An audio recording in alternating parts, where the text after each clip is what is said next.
Hello guys. तो हमारा question है find all points of discontinuity of F where F is defined by this function F of X है। When X is less than equal to -3 तो वो mod of x plus 3 के equal है। जब x -3 से 3 के बीच में है तो फंक्शन की वैल्यू -2x है। और जब x greater than equal to 3 है तो फंक्शन की वैल्यू गिवन है 6x प्लस 2। तो हम इस फंक्शन को एक बार को रीडिफाइन कर लेते हैं।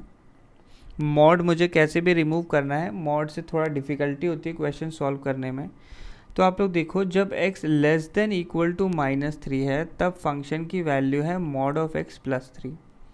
तो x जो है इस रेंज में कम्प्लीटली नेगेटिव है। x नेगेटिव है तो मैं मॉड ऑफ x को क्या लिख सकता हूँ, सिंपली -x लिख सकता हूँ।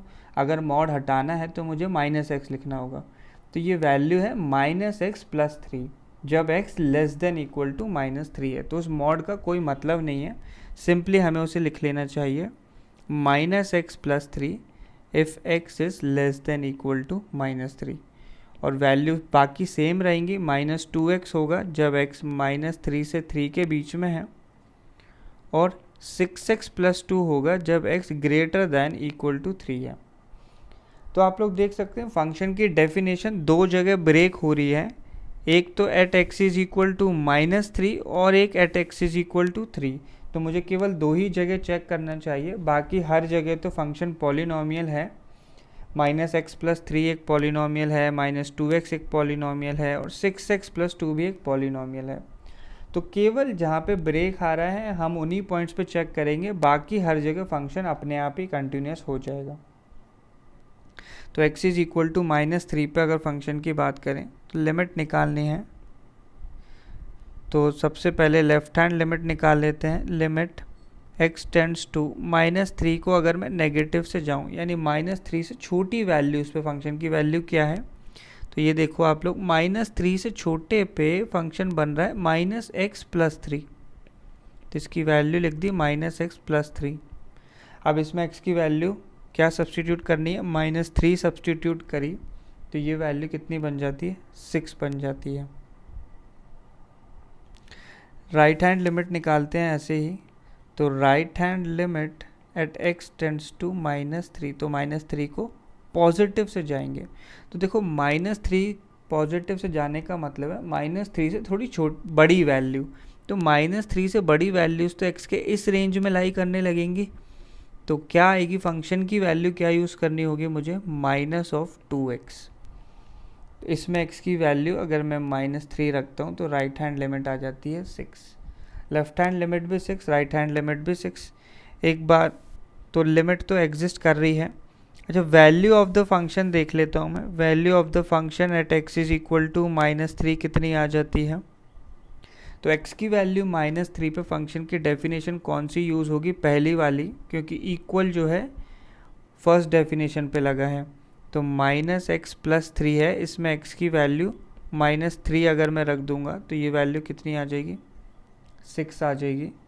तो यहाँ पे आप लोग देख सकते हैं left hand limit is equal to right hand limit is equal to value of the function. ये सब किस पे बात कर रहा हूँ, at x is equal to -3। So यहाँ से मैं बोल सकता हूँ कि f is continuous. f is continuous at x is equal to -3। अब मुझे सिर्फ x इज इक्वल टू 3 पे देखनी है फंक्शन की वैल्यू।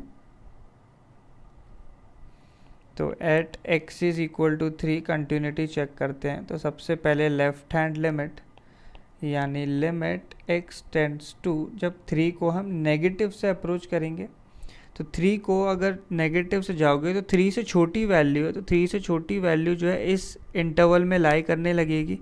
इस इंटरवल में फंक्शन की वैल्यू कितनी है, -2x। तो ये वैल्यू आ जाती है -6। RHL निकालते हैं। तो RHL is equal to limit x tends to, जब 3 को हम पॉजिटिव से अप्रोच करेंगे, और 3 को पॉजिटिव से जाने पे देखो ये वाली डेफिनेशन यूज़ होने वाली है, क्योंकि 3 से बड़ी वैल्यू है तो 6x प्लस 2 लिखना होगा।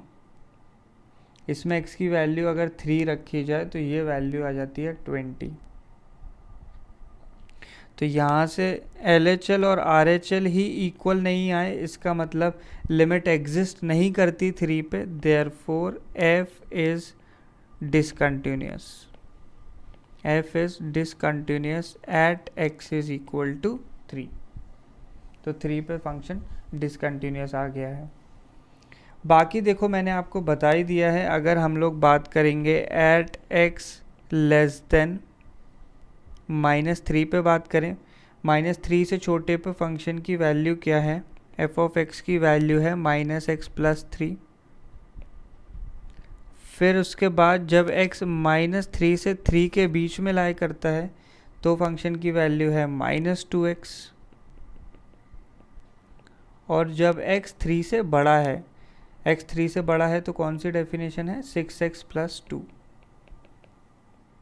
बाकी 3 और -3 पे तो हम चेक कर चुके हैं, तो केवल ये इंटरवल रह गए हैं।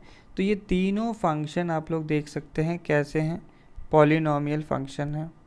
पॉलिनॉमियल फंक्शन होने की वजह से ये तो हर जगह कंटिन्यूस होते हैं, तो बाकी जगह मुझे चेक करने का कोई मतलब नहीं है। तो मेरे पास सिर्फ एक ही पॉइंट ऑफ डिसकंटिन्यूटी आने वाला है, वो क्या, at x is equal to 3।